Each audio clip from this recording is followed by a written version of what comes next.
ጦርነቱ ከመጀመሩ በፊት የቲዲኤፍ ብዛት ቁጥር ስንት ይመስላችኋል? ቁጥሩን ከመናገሬ በፊት ግን ስለነበረው ድራማ ልንገራችሁ።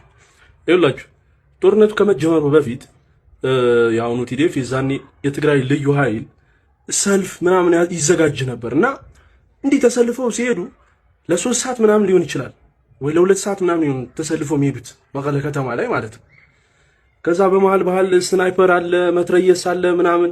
እኛም ስለ ቡድን መሳሪያ ስለ ግል መሳሪያ የምናውቀው ነገር የለም። ብቻ ሁሉም ታጥቋል ምናምን በቃ እንዴን ያክል ሰራዊት አለ እንዴ እንላለን። አውቀው ነው እነሱም በመቀለ መሃል የሚያሳልፏቸው ሁሉም ሰው እንዲያይ ማለት ነው። መንገድ ተዘግቶ ምናምን ነው ተሰልፈው የሚሄዱት። አይ እንዲያ ቁጥር ሰራዊት ካለንማ በቃ ጦርነቱ እነሱ እንደሚሉት በ2 ሳምንት እዛው ተጀምሮ እዛው ነው የሚያልቀው ምናምን ብለን ነበር የምናስበው። ከዛ ምን ያደርጋሉ? ዛሬ መቀለ ሰልፍ ካሳዩ ልዩ ኃይሎቹ ማታ አዳር ወደ ሽሬ ምናምን ሲያስጉዟቸው ያድሩና እንደገና በነጋታው ሽሬ ተመሳሳይ ሰልፍ ይካሄዳል። ከዛ ትናንትና መቀለ የሁሉ ሰራዊት አየን፣ ዛሬ ደግሞ ሽሬ ሁሉ ሰራዊት እንዴ ስንት ሰራዊት ነው ያለን ምናምን እንላለን። ከዛ ደግሞ ውስጥ ለውስጥ ምን የሚል ወሬ ያናፍሳሉ። 200,000 250,000 ልዩ ኃይል እንዳለን ነበር የሚነገረን። ሰው በቃ የትግራይ ወጣት ምንም ጦርነቱ ምንም ቢጀመር እንኳን እዛው ጀምረን እዛው እንጨርሰዋለን የሚል ሳክስም ስለነበረ በቃ ደረተን ነፍተህ ከፈለገ ይጀመር።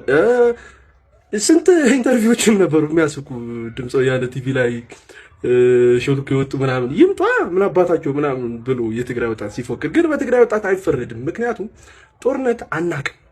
ከዛ ደብረ ጽዮን ወጣ እንደገና ስቴዲየም ሞልቶ አዮኻናይና ስባለ አዮኻናይና ማለት የኛው አይዞህ እንደማለት ነው። ከዛ የህዝብ ድምጽ ይሰማ አለዚያ እንዲሰማ እናደርጋለን አለ። ይደገም አለ ህዝብ የህዝብ ድምጽ ይሰማ አለዚያ እንዲሰማ እናደርጋለን ምናምን አለ።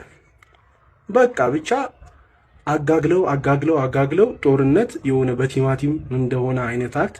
ከዛ ደግሞ በጣም ብዙ ቁጥር ያለው ሰራዊት በአይናችን እንዳየን አድርገው አሳመኑ። ጦርነቱ ተጀምሮ በ3 ሳምንት መከላከያ መቀለ ተቆጣጥሮ ከሆነ ወራት በኋላ ከጫካ ሆነው መግለጫ አይሰጡ። ጻድቃን ነው ለመጀመሪያ ጊዜ ጀነራል ጻድቃን ነው መሰለኝ የተናገረው። ይሄን ነገር 9,000 ልዩ ኃይል ነበር የነበራት ትግራይ፣ ከ10,000 የማይበልጥ ሰራዊት ማለት ነው። ድራማ ነበር የሚሰራብን። አሁንም ተመሳሳይ ድራማ ነው እየሰሩ ያሉት። አሁን እንኳን አፈሳ ጀምሯል። ወጣቱን እያፈሱት ነው ከስህተታቸው ለመማር በግድ ሰራዊት የትግራይን ወጣት ለመማከል። ግን ይኸውላችሁ በትግራይ ህዝብ በትግራይ ወጣት ደም ቁማር ነው የተጫወቱት እነዚህ ሰዎች። መቀለጃ ነው ያደረጉት።